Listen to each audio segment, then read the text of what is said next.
Today we're going to talk about a few logical fallacies that come up fairly often in conversation when people are discussing things and which make for bad arguments and often unpleasant arguments when arguments become not rational discussion of ideas but things where people are just trying to win for the sake of winning and so they pull out these tricks.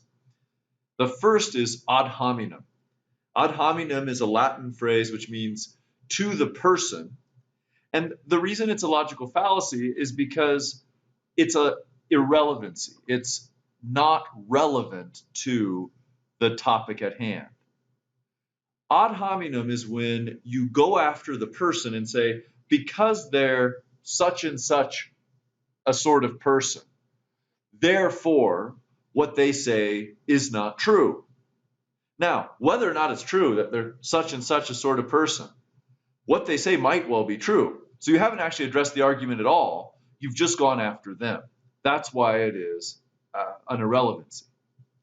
So an example would be if I say to you, I don't believe what you say because of your being a woman, or because of your being a man, or because you belong to this particular race or this particular religion. Therefore, what you say must not be true. I don't need to take you seriously. Well, that's an ad hominem.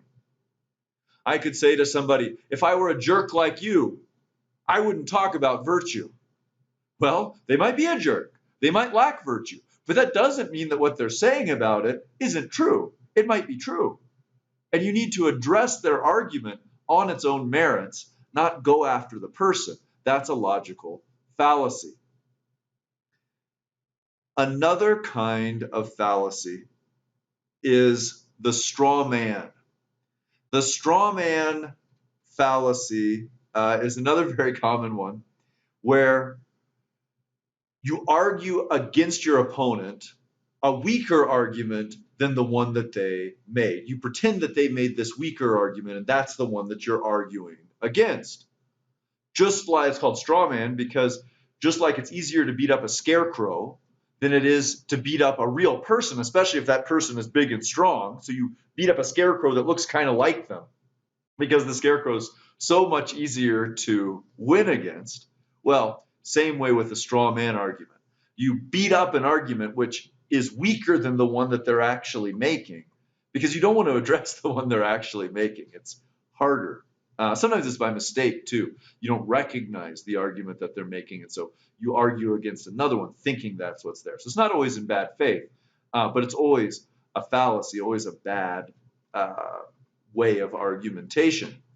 I'm going to take a couple examples from real life. Let's look at immigration, illegal immigration. So you'll get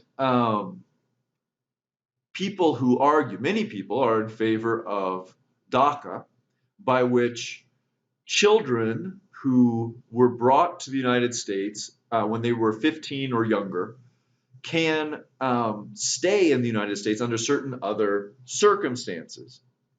Let's say that somebody was arguing for DACA on the basis that these children made no decision to break the law and they've lived here all their lives, and therefore it seems right if they haven't committed a crime, that's one of the conditions, if they're in school or serving in the military, those are other conditions, to find for them a way to be here in the United States.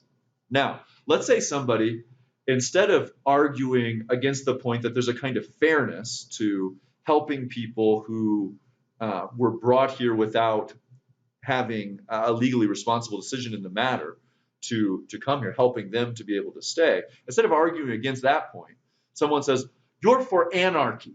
You don't care about the law at all. That's a straw man argument. They're arguing against a case that they're not making. The person who's arguing for DACA isn't saying anarchy is a good thing, we need to ignore the law.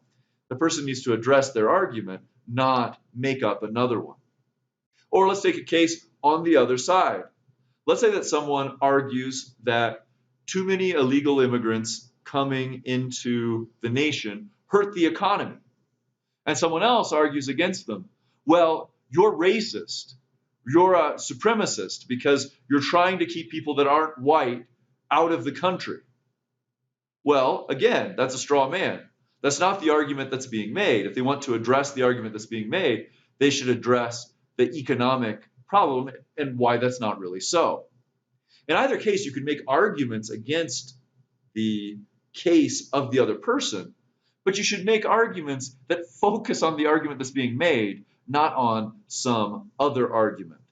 A side note on that, sometimes people say, well, really what they're saying is one thing or another. Really they just don't care about law. They'd rather just have anarchy. Or really they're just racist and they want to keep people that aren't white out of the country. That's contrary to the principle of charity, which we'll talk about in another video, by which you should always assume that a person that you're arguing with is making the best possible argument, not the worst. Okay, another fallacy, equivocation. Okay, equivocation is just when I use a word in two different ways within the same argument. So an example of equivocation, let's say that, let's take a silly example to start off. Let's say that one coach, baseball coach, says to another baseball coach, hey, grab the bats, will you? And the other coach says, you know what? A lot of the kids that are playing, they're scared of bats. They flap around, all those nasty little wings. Okay, well, his argument against bringing the bats is that kids are scared of bats. But it's an equivocation because the first coach was talking about the wooden or aluminum bats that you swing to hit a baseball, not the bats, the little animals with flappy wings. Okay, so that would be one example. Let's take another example that's slightly more subtle. Someone might say, okay, well, if you study logic, you'll be able to argue better. Someone else might say, but do we really need to be able to argue better? Because there's too many arguments in the world. It's just so nasty and brutish. Well, okay, there's a different sense of argument there. The first sense of argument means making a case for a position. The second case of argument is like that, but it specifically has the idea of in a nasty, unpleasant, angry way, which the first idea, just of logically reasoning through a position, does not have. And so you're using the word in a slightly different sense. Maybe we don't want more arguments, harshness, nastiness, anger, but it does seem like a good idea to have more logical reasoning and rational dispute between people. And that's why one could make a case that learning logic is a good idea. But if you equivocate, if you use a word in two different ways, then you end up talking about two different things and making a bad argument. That's another logical fallacy, equivocation. Lastly, let's look at a circular argument. So circular argument is a repetition to prove something of an assumption that you've already made. It becomes self-contained. So here's an example of a circular argument. Let's say that I say I'm going to the mall, and somebody asks me, why are you going to the mall? I'm going to the mall to buy some golf clubs. And they say, well, why are you buying golf clubs? And I say, well, because I'm going to the mall. Why are you going to the mall? Because I'm buying golf clubs. What, okay? So it becomes a circular argument where neither thing ends up having something outside that justifies it. The two things just kind of hold themselves together with nothing holding them up. It would not be a circular argument if I said, well, I'm going to the mall to buy golf clubs because there's a tournament in a few days and I need some new clubs for that tournament.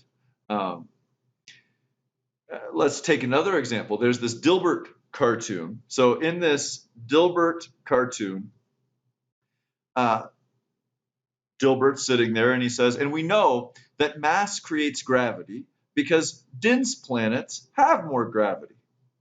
Dygert says, how do we know which planets are more dense? Well, they have more gravity. That's circular reasoning. I prefer to think of it as having no loose ends. Yeah, no loose ends because it's all circular. In other words, we know that dense planets have more gravity. Um, because how do you know which planets are more dense? Well, we know they're more dense because they have more gravity. How do you know they have more gravity? Because they're more dense.